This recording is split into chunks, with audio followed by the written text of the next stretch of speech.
Welcome to a new year, a new beginning, but business as usual for the Bandai Tamashii Nations releases, as we have a whole new set of SH Figuarts to look ahead to this month. So first up, let's mention Pan and Jill for the Dragon Ball GT release. This is straight up the anime accurate one, just like the Goku, Trunks and Super Android 17, all we have seen so far in this line. So this is going to fit right into collecting this series, and there's definitely enough range with the faces, the hairstyle, the bag as well as the effects, making this a must in the collection, especially if you have Goku and Trunks. Here is a special release for the Dragon Ball Z line, as we have the Super Saiyan 2 Goku, and correct me if I'm wrong, but this is a re-release to the exclusive one they did not too long ago, this time being a Tamashii Nations store event exclusive. So based on the Goku battle with Majin Vegeta in the Buu saga, this is one of the iconic looks you can get in the whole series. Supporting this figure, once again, we will have the battle damaged attire, the halo above the head, as well as some electric effects to wrap around the arms and legs,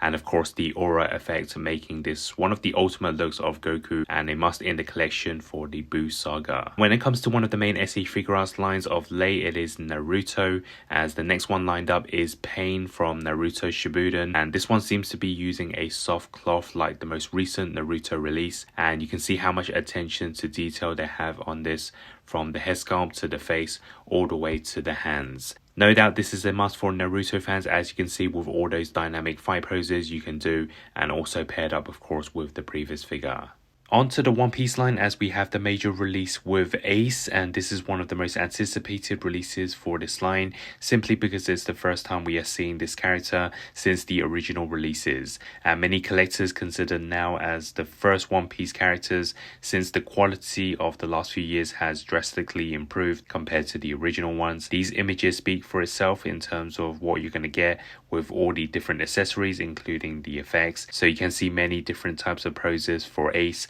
like it's a different figure each time, making this potentially one of the figures of the year. The other half of the One Piece brothers is here with Sabo, also added into the first month of releases for 2025 and dubbed as the Revolutionary Chief of Staff. This is a very detailed look and one that will stand out very well. I noticed the jacket is a hard plastic rather than the preferred soft cloth materials that a lot of modern day figures should be doing, but since this is sitting on his shoulders, I can understand this. And the staff is combined with the hat, you can create some dynamic fight poses, and also the jacket is going to be removable. Extra accessories also included, like the crying one for Luffy's face sculpt, and here is the whole set with plenty of accessories to choose from. And here is a brand new line for the SH Figuarts with one of the best selling mangas with the anime superhero Kinnikuman, the perfect origin arc, and judging by this attire, he is in a wrestling gear, so this is a figure that's going to be a tall and muscular one and needing a fair amount of poses for the ring moves. As demonstrated, it can be paired up with the other characters to perform some finishing moves, and also different face expressions as expected with most releases, making this a really exciting release for the fans of the series. One anime that's just began is Dandadan, which I'm hearing is a popular series of late, and they will follow up with the character Okaran, of course previously releasing Momo, so this is going to be the transformation mode. This is one of the more interesting releases of the month visually, with some stunning expressions and the dynamic stances it can do, and in terms of the different poses it can do, there is no lack of it. The Mobile Suit Gundam Freed line makes its third return with Shin Asuka, and if you have been following this line for the first two releases, this is going to be the exact same model with a different character. So it's everything we expected in terms of the build, the suit, the helmet in hand, and its personal weapons like the gun as well as the sword, and head sculpts with different expressions in the head sculpt, so this is going to be looking the same as the previous ones, and as you can see it is paired up with not only the robots but the rest of the collection. In terms of the other releases, we have Gridman, its full name SSSS Gridman, and this includes a few different weapons with the effect sword as well as the shield and axe, and there's plenty of variety for the poses. There is also the Ultraman Rising line with Ultra Dad, which has a core design, and even though it's just a robot design once again, you can see it's made with a moustache on him combined with a shorter and smaller body, so it does look like an older version of Ultraman. This combined well with the previous release of the Ultraman.